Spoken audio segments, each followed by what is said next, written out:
All right, guys. I don't know what happened. I'll keep talking here. I don't know. The stream booted me out.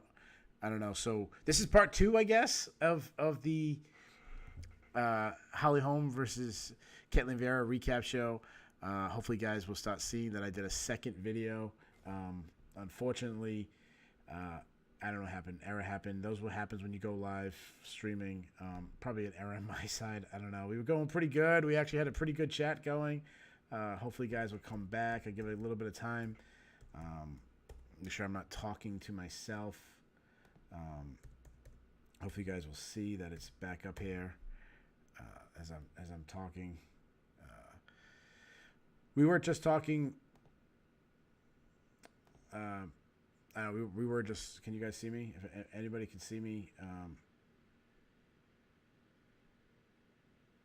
you guys can hear me. Can you guys hear me? Okay, yeah. I guess. All right. Sorry about that, guys. I don't know what happened. You guys are talking in the chat again, so everything's good. I don't know. This shit happens. It is what it is. Probably not good for our views and our sponsors and all that. I apologize. Katie Taylor versus Holly Holm. Yeah, I think that's all but done. But if you there's a reason why there's not a lot of money in female boxing. Katie Taylor has taken it to another level. I am not a boxing expert, so it is. I'm not an expert in that. Is that the most marketable fight? Maybe. I don't know if they can kind of spin it. Holly Holm, the multiple champion, boxing Hall of Fame, beat Ronda Rousey. If you can spin that, I mean, look at the fights we have in boxing right now that's selling. So you probably could sell. Let's go on to the next fight. What a hell of a fight by Santiago Ponzinibbio versus Michel Pereira. I'm going to throw this out. First question: who did you score it for? Because we had 3 very controversial decisions. I scored all 3 controversial decisions to the loser. I scored this fight for Santiago Ponzinibbio. This is, of the 3 fights, though, this is the one I was least upset about, because to me, I was like, this was so close. I thought first round was Michel Pereira. I thought second round was a toss-up. I thought third round was a toss-up. So second or third round. So I think you could argue that Michel Pereira won all 3 rounds. That said, I gave the second and third round to Santiago Ponzinibbio. So tell me how you scored it. I'll start reading some out there. 29-28 for Pereira. That was by Bass. Kyle Lahi had Pons winning. Dev goes Fisher goes Pons. Josh Laurie said, I lost that one too. I'm assuming he means he picked it wrong. I don't know if he. I thought he won 2 and 3. Kyle Laurie saying he thought Pons. I had that. Matthew Pauly had it a draw, which I'm assuming he went 10-8 then for. Tell me how you scored. Like exactly how you broke those rounds, Matthew. I'm assuming you went 10-8 for Michel Pereira. And I actually understand that because Pons didn't really have much output. I'm assuming that's where you're going. Dave Chickapalm said it was super close, but let's be honest, Dave does not score fights anyways. Pons went 29-28, not upset though. Bass said 1 and 3 for Pereira. So we're kind of all over the place. A couple here, a couple there. About 50-50, maybe 60-40 for Pons. Dev says Pons got shafted here, but his major issue is the way he reacted to big shots. Matthew Pauly did answer. He said he went 10-8. I'm assuming 10-8 Pereira in the first. So I'll say this. Say what you want about Michel Pereira, because I jumped back on his bandwagon early. And I'm not gonna brag about making this right pick because I thought he lost. That said, there is some special qualities. He's so powerful. He's so explosive. He's so well. Actually, I shouldn't say powerful because he doesn't really knock guys out that much. But I mean, he hurts guys. You could tell that Santiago Ponzinibbio, who's a bite down in your mouthpiece, rock'em sock'em style guy, known for this like style, wants to brawl. The ultimate toughness guy. The ultimate guy, like when things are going bad, I'll just hold my ground, knock you out. In the first round, Ponzinibbio was a little gun shy because of the explosiveness, how quick Michel Pereira, and how often have you seen Santiago Ponzinibbio look small against somebody? He looked really small against Michel Pereira. Michel Pereira looks like a light heavyweight. He's huge human. Like how he gets down to 170, Like I want to see him weight cutting. Like there needs to be like a documentary on this guy weight cutting, a behind the scenes embedded style thing, because he's huge. But what Pons did is exactly how you have to fight Pereira. You have to make it a brawl. You have to force him on his back foot. You have to beat him with output.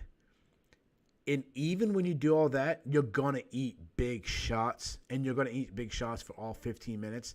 And he's kind of like when you say a kicker, you got to crowd the kicker. You kind of have to do that with him. You still have to, obviously, and he's not a big kicker, but you have to still watch about his knees and everything. But I mean, like, you have to force him back on his back foot so he can't really move forward.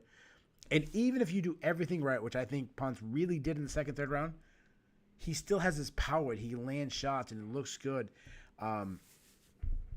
Yeah, and one thing I've learned tonight, and tell me if you guys learned anything, and guys are saying, like, hey, it was some people scored it Pons, some people scored it this way. A lot of guys saying it was really close, doesn't seem like any robberies. I went over MMA decisions, and it was 8-6 for Pereira, so I was in the 6, but, you know, pretty much 50-50. I'll say this about Michel Pereira. I used to think that he had bad cardio, and once he's eliminated all that stupid stuff, once he eliminated the cartwheels and the matrix stuff, which, remember, I said I hope he didn't lose it because it's still exciting. And anybody can rise to the top 15. Like, there's a whole bunch of guys. There's 15 guys in the top 15. There's only one guy doing make matrix type shit. So get like Cirque du Soleil type shit. So give me that. Like, I already got 15 guys in the top 15. Like, I don't need another one. I just do a backflip while you're fighting them. You know, that's cool with me.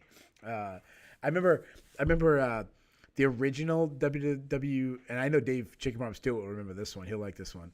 I remember the original WWF video game, or it was like the arcade game, Bam Bam Bigelow. He used to come in the cage and you do a cartwheel.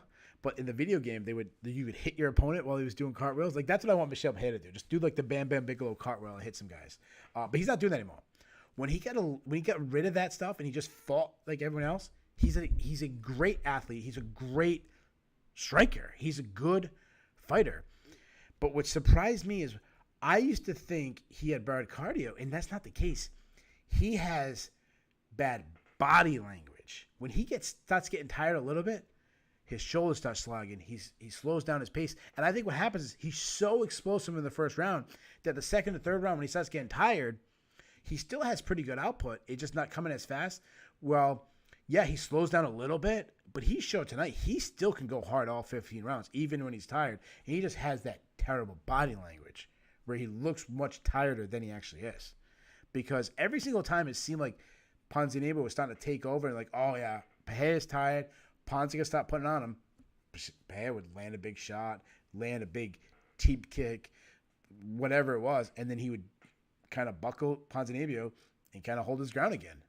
And it was like back to square one. And like, no, holy shit, this is a war. Everyone's saying this is Friday night. I'm assuming if anybody has the awards, we're not going to do it how me and Ben normally do. If you have the awards, announce it to the group. We'll discuss.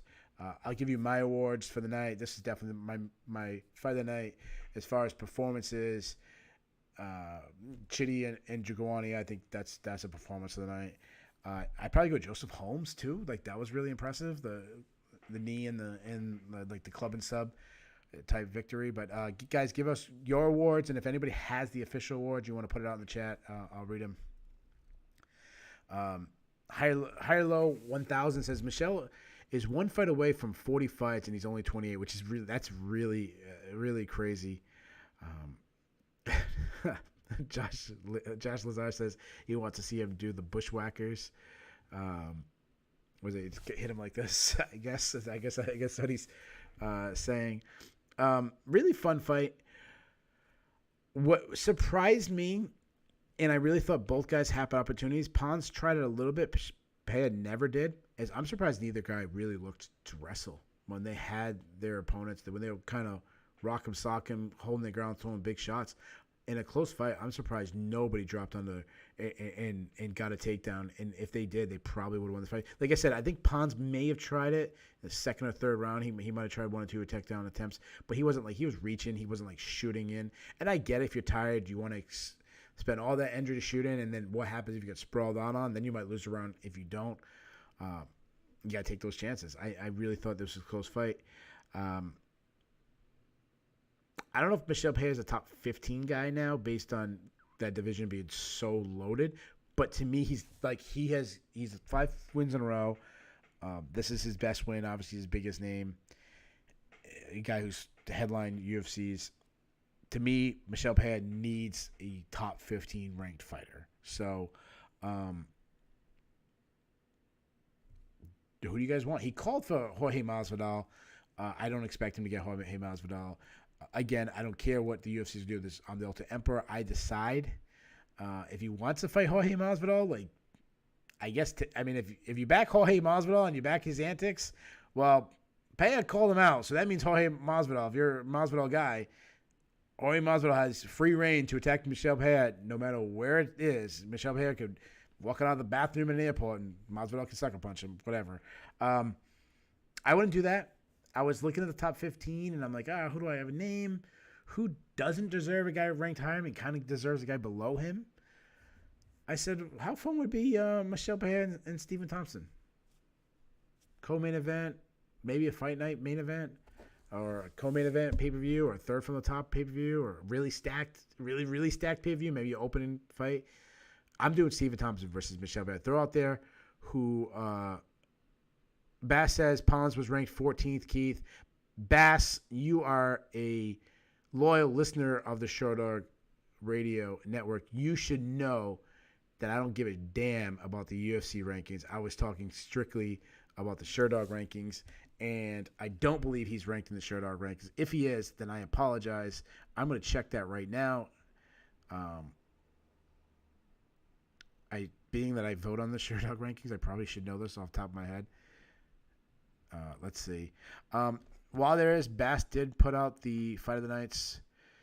The Fight of the Night was Michel Pereira and Santiago Ponzinibbio. The performances, Chidi Njokuani and Chase Hooper. Wow. Chase Hooper had a really good. I don't know if he deserves a performance of the night bonus, but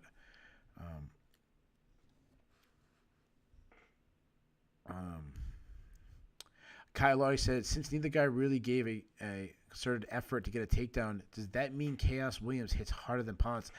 I don't know if that means he hits harder than Pons, but one, yes, maybe it does mean that. Two, I think Chaos Williams has a weaker ground game, easier to take down. So it might have been a combination of everything. But yeah, I think that's a good point. Pons Boucher Bobby Boucher points out, Pons tried third round once or twice. Two got stuff. Yeah, that's right. I know he did try. Higher Low 1000 mentioned Joris Medish. Finish was pretty good. Talking about possibly could have got an award. Yeah, that would have been. I would have liked that. Officer Keith will be spending some time. I don't know what that means. By the way, it's detective. But Mazda will be looking for a bigger fight to pay off Kobe. Mazda needs pay-per-view stack card money. Yeah, that's a good point, Kyle. Dev Goes Fishing throws out the welterweight that we kind of throw his name out a lot when we're thinking about a welterweight fight. He goes with Neil Magny. That would be interesting based on think about this. You beat Neil Magny, you're the truth. Because Neil Magny, if you have a weakness in the game, Neil Magny will find it. Whether it's wrestling, whether it's just his cardio, like he'll answer the question. If I think Pereira has answered the question about his cardio, but if there is still some doubt, Neil Magny would find that out. Boucher goes, that'd be fun. So yeah, as far as Ponzinibbio, I think at this point he's lost a couple fights. I feel like you have to use his name to get someone else off, or someone who kind of deserves a name. And the guy I came up with was Randy Brown. I think I'd do Randy Brown versus Santiago Ponzinibbio at this point. if Randy Brown can beat Ponzinibbio, he kind of get a top 15 ranked fighter after that. Tell me about that. Tell me who you guys would like in that, and then we'll move on.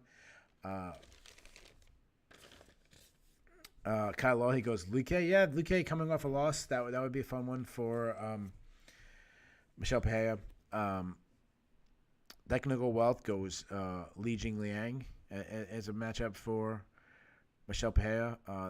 Welterweight, it's really hard to make fights. I still like my Stephen Thompson fight the best, but a couple good suggestions out there. Before that, Chidi and Njokuani versus Duko Todorovic. Dude, what the hell happened to Chidi and Njokuani? He gets another first-round TKO. I mean, this guy is he's 2-0 in the UFC, 2 brutal knockouts. I know people were suggesting, I saw people throwing out there, KO of the year candidate. Like, I don't know if it's going to be the knockout of the year, but just to kind of be mentioned. And oh, by the way, Bass, Ponzinibbio is not in the Sherdog welterweight rankings, the only ones that matter. As we do worldwide, not just UFC. Chidi, yeah, just even have a KO that unreal, very close inside elbow. I mean, that's going to be his highlight reels forever. I mean, that was super, super impressive. To Dusko Todorovic, he knew that he didn't want to stand with Chidi, and that was I picked Todorovic to win. I said he's got to have to wrestle. I thought he had the right game plan. He went to look to wrestle, but Chidi, all he needed a little bit of space. And what impressed me about him, Chidi lost, I think he lost 2 out of 3 or 3 out of 4, something like that, on his way out of the Bellator door. He was a mediocre Bellator fighter at the point where we last saw him fighting in Bellator. Fast forward a couple years later, and this guy looks like an absolute savage. His striking looks on another level. Then he almost got a Darce choke during this. Really, really impressive.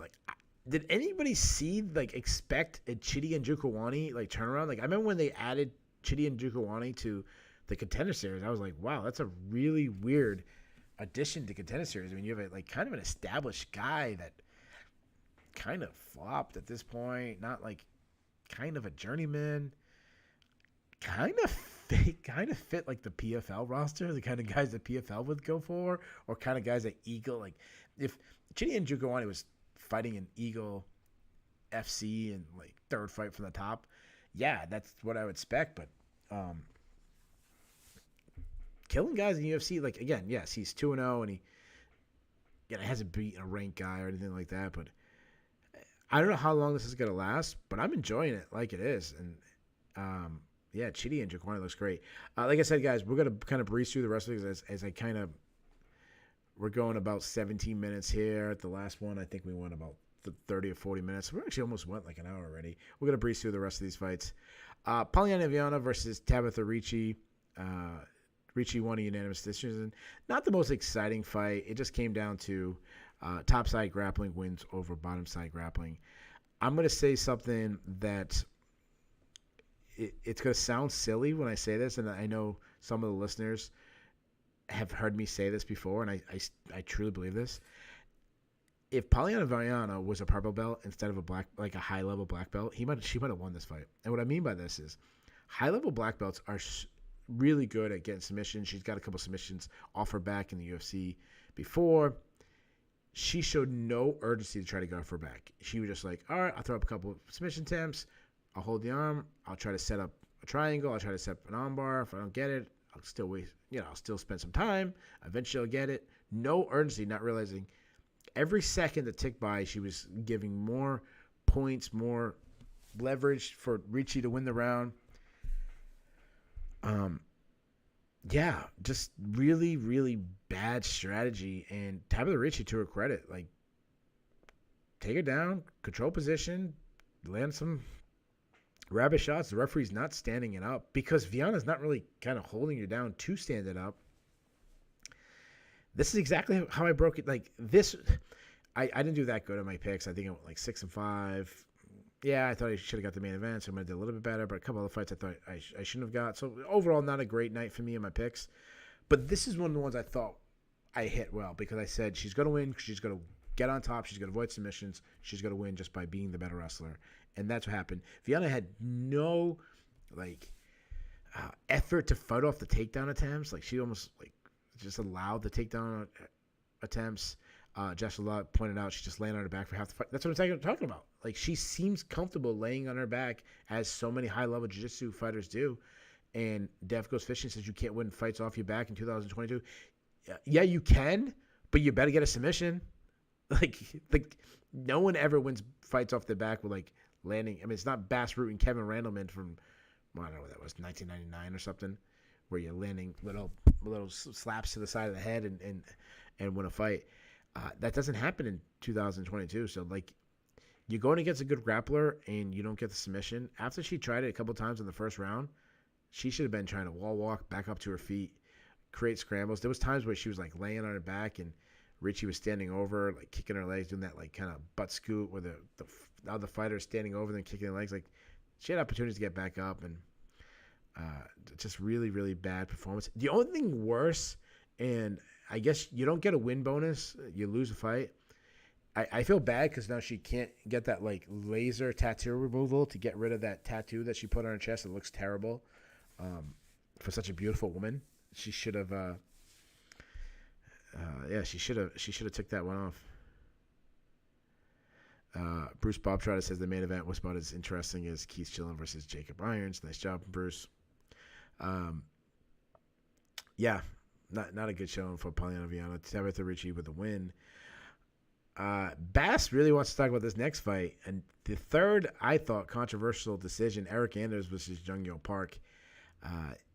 I scored it for Eric Anders. I gave Anders the first 2 rounds. I gave Jung Yo Park the third round. Very low output, very similar to the main event, a lot of clinch battling. I think Jung might have got some scoring based on stopping takedowns from Eric Anders, which you shouldn't do.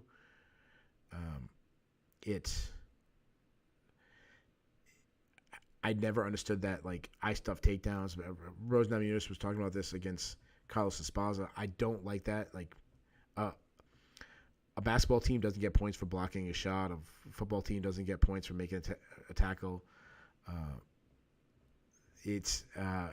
Matthew Pauly asked him what the tattoo is. I'm not sure what the tattoo is, but if I'm looking at the chest area of Polyana Viana, I'm probably not going to be looking at a tattoo, but it's distracting. Not a lot of action, so I don't feel bad for Anders because I don't know if he took the fight. He kind of left it out there, but based on the criteria of the fight, I think he won. So hear me out. But it was 9-2 and MMA decisions for Anders. Only two media members gave the fight to Park. To me, the person who won this fight was whoever was marching forward.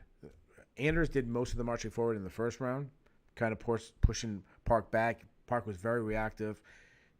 Anders kept trying to get a takedown, not even coming close, but controlling, landing probably the better shots on the feet. But then the third round, Park really kind of picked up the pace. He was marching Anders down. What you won't hear me do, and I'll never do this, if I pick the right fighter, but I thought he lost, you won't hear me bragging about that. I hate when people do that. And don't complain the other way. If you pick the wrong fighter, but you think they won, if you're going to do that, don't do it the other way. If you picked Holly Holm like I did, and I said, hey, I thought I picked that one right. Well, if you're going to do that, don't count the one that you should have got wrong. So I feel bad. My good friend Ian Parker, he's a betting expert for ESPN. He had a play on this one. I really feel bad for him because I thought he had Anders by decision. That was one of his. I don't know if it was a part of a parlay. Anyway, it was one of his bets. I feel bad. The guy goes on ESPN. He gives out this betting advice, and he's wrong, and he should have been right. So overall, Eric Hernandez I haven't been high on him. I'm continuing not to be high on him. Yes, I think he should have won tonight. But again, overall, I don't think it was a good showing from Eric Anders. Before that, Alan Amadowski made his long-awaited return to the octagon. I think it was almost 3 years or 2 years off as he took on Joseph the Ugly Man Holmes. Holmes gets a first-round sub. Just perfect club and sub. Amedowski was loading up on everything, trying to land a big shot, walked right into a knee. Holmes swarmed him, jumped on his back, got a guillotine without any hooks in. I mean, sorry, not guillotine, rear naked choke without any hooks in. Got a first-round submission. Really nice for him.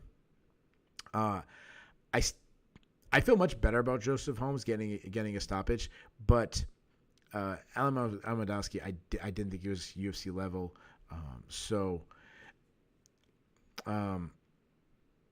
Yeah, not that great of a win, but I actually thought he should have got a performance bonus. I am worried when I still breaking down film of Joseph Holmes. Like, if you're going to throw those leg kicks he was, and the broadcast, I think it might have been DC, I'm not sure, it might have been Felder. One of them was talking about, like, he's going to get knocked out if he keeps throwing these. I think it was Felder. He's going to get knocked out if he keeps throwing these naked leg kicks. Absolutely. You throw leg kicks well set up, he's going to get blasted with a right hand. He didn't. But the Ugly Man does win. Joseph Holmes, so good for him. Let's move on. Unless you guys want to talk about the Ugly Man, like he is the Ugly Man nickname. My partner in crime, Ben Duffy, said on the broadcast that he's not an ugly man. So let me ask you this: if Joseph Holmes shouldn't have the nickname Ugly Man, who should? Like, who is the ugliest man in the UFC? Parker Porter's. We're gonna talk about him next. He might be a candidate, but I'll throw it out there. I'll read some answers. Who you guys think is the ugliest person in the UFC, and at the end we'll pick a winner. But before that, New England's own Parker Porter. We had New England had a nice night last night as Young and DeCastro did absolutely nothing in his fight, but ended up winning by TKO as he had this magic of making Junior Dos Santos dislocate his shoulder when he threw a punch at him. So New England heavyweight MMA was looking good until tonight as Parker Porter was quickly taken down and submitted by Gelatin Almeida. Almeida is just absolute wizard on the ground. He's always competing in BJJ, high level BJJ. He super smart. He shoots he ran across the cage and shot immediately before Parker Porter even knew the fight even started. Pulled his legs out. What I liked is just he didn't rush anything. He's giving up 40 pounds to Parker Porter. He just kept inching slowly. If you ever grappled with someone who's really good, a high-level black belt, I've grappled some, when they get your pin on the back, they're so smart. They'll just slowly work. They don't rush anything.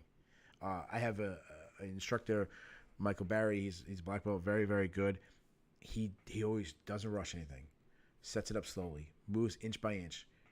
And that's exactly what Almeida did. He controlled until the opportunity, and then he got the submission. I like him at heavyweight. I mean, he's a big dude. Even though gave up 40 pounds of Parker Porter, he looked fit. He actually looked a lot like Junior Dos Santos when Junior Dos Santos first came on the scene. Trimmed down waist, big chest, big long arms. Obviously, the Brazilian. I say, dude, stay at heavyweight. Let it run out. You see how far you make it. And then if it doesn't work, drop down to the light heavyweight. But I like him at heavyweight. I think he's going to have a speed advantage. As far as grappling, he's going to have a grappling advantage almost, I don't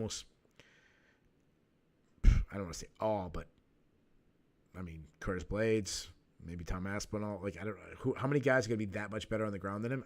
I don't know. But he's going to at least be a threat to all of them. And, yeah, I like him. Parker Porter, I mean, he is at this point. As far as ugly man contests, Kai Law, he mentions Clay Guida. Bobby O'Shea throws out Pereira. Not talking about Michelle Pereira. He's a good-looking dude. What are you talking about? Dev goes fishing. Grusmaka and what's his name? Chris. What's his first name? Chris Grusmaka. What's his name? I can't think of his first name. Chris Kyle. What's his first name? Grusmaka, and it's not even close. Age 28, going on 40. Kyle Law, he also throws out RDA and grits. Josh Lazar, I'm not going to read yours. We're not adding women, but I'm not adding women. I'm going to be a gentleman. High Low 1000 is being serious, talking about the leg kicks, not setting him up. Technical wealth goes with Guida.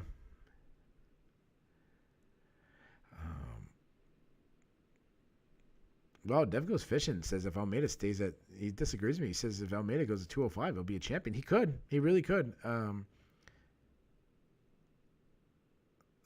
Lawler's talking about the Donkey Kong style ground and pound.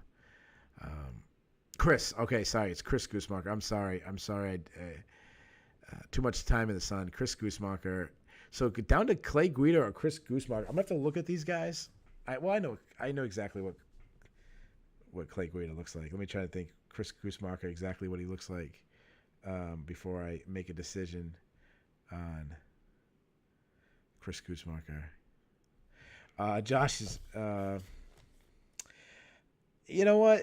Chris looks a lot like Clay. So I'm going to say this. I'm going to give it with Clay, and I'm going to say that for only this reason is like I don't think Clay would take it as an insult. So, yeah. Oh, fuck me.